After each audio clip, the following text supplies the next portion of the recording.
It's huge and chunky, but is it the best fitness watch that you can buy right now?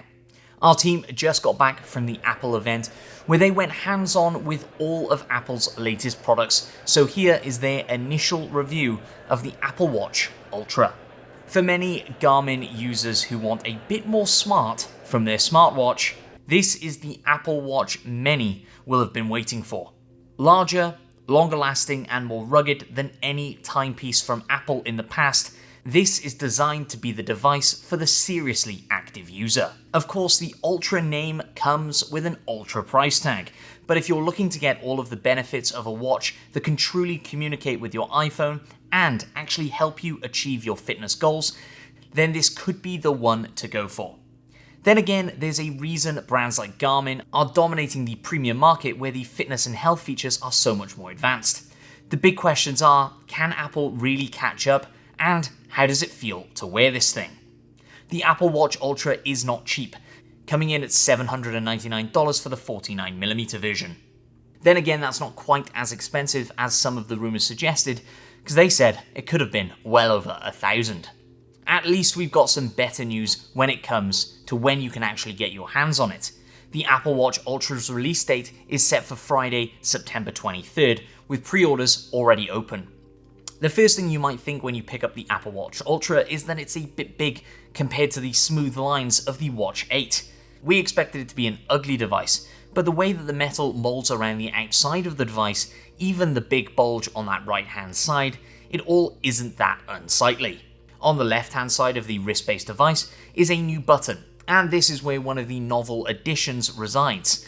Apple has added this programmable button called the Action button, and it will allow you to set which apps open when it's pressed, making it super simple to just get the Workouts app open and start running or cycling, open a stopwatch or torch, or even get diving. Sadly, there's not a huge amount of functions that you can currently ascribe to this button, but more functionality will likely come with some software updates later down the line. On the wrist, the Apple Watch Ultra certainly feels larger than most other smartwatches. The 49mm model has a huge 2-inch screen, although it won't feel that large if you're someone that's a fan of larger running watches, like the Garmin Fenix series for example. If you're coming from the smaller Apple Watch series, we're pretty sure that you'll feel the difference, but not necessarily in a bad way. Apple has created a whole suite of new bands to buy with your Apple Watch Ultra, all with being more attractive in mind. The Trail Loop is lightweight and easy to attach to the wrist, with the Alpine Loop featuring a titanium hook. We actually found this incredibly hard to get to the right side without needing a third hand. The Ocean Band is an incredibly strong strap that will hold onto your wrist even in high-intensity water sports. 3 microphone points are designed to beamform your voice, meaning you can be heard in more hostile conditions, and the speakers have also been upgraded so that you'll be able to hold a conversation up a windy mountain. It can also act as a very loud siren, and whilst we were tempted to activate that at the launch event, we restrained ourselves. But you can be sure that we'll be testing that out in our full review, so make sure you subscribe to Techradar on YouTube and you won't miss out. We really expected the Watch Ultra to be large and chunky and ugly, and while it is heavy on the wrist, it's not as bad as it could have been. The larger digital crown with enhanced grooves, as well as the more pressable buttons and bigger, more dynamic screen are all pleasant to use, and are definitely something that we can see being easy to use with a wet glove or covered finger. Like the Apple Watch 8, the Apple Watch Ultra uses an OLED screen with the same low refresh rate. That means it can carry the always-on display without draining the battery heavily. It's also been enhanced to have a higher peak brightness of 2000 nits, allowing you to see what you're doing in bright sunlight. It's also covered in sapphire and raised from the screen to stop it from scratching so easily. Again, this is the kind of thing that's increasing the price of the Watch Ultra, making it more robust and adding a lot more cost too.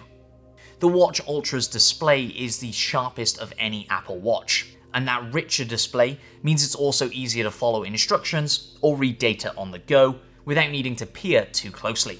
It's not massive though, and the big difference is the brightness on the screen. The peak brightness is something that will almost certainly appear clear even in the brightest conditions. Obviously, in our limited hands-on time with the new Watch Ultra, We didn't get the chance to go and bash out a quick 10K, so these are currently theoretical. But there are some enhancements over the base Apple Watch that will appeal to fitness enthusiasts. The biggest ones seem to be around diving, with an automatic diving detection that will allow you to instantly see your depth while you're floating around in the deep. Sure, it's niche, but the new depth gauge is certified to EN 13319, which means it's a legit gauge. The Watch Ultra is also certified to WR100, so for everyone who isn't a dedicated diver, you're going to be just fine with this one, even if you just fall off a boat and forget to swim for a bit. But what is curious about the Watch Ultra is that it's not that good for running. Well, maybe that's not exactly fair. It's great to have the new metrics in the shape of running power, interval training, heart rate zones, and all the rest of it. But these all came with watchOS 9, and so are available on a number of other Apple Watch models. The Watch Ultra does have the most important GPS bands of any Apple Watch, with the new L5 frequency being added to make it easier to get a lock in cities with high buildings, using computational data to access where you might actually be. There is a backtrack on board, where you can set your own waypoints and then use the compass to retrace your steps, but it looks like a very fiddly system, and we can't understand why Apple, which has its own Maps app, hasn't got offline mapping yet. When it comes to fitness, the Watch Ultra seems more geared towards being robust than it does for being ace at all manner of sport tracking.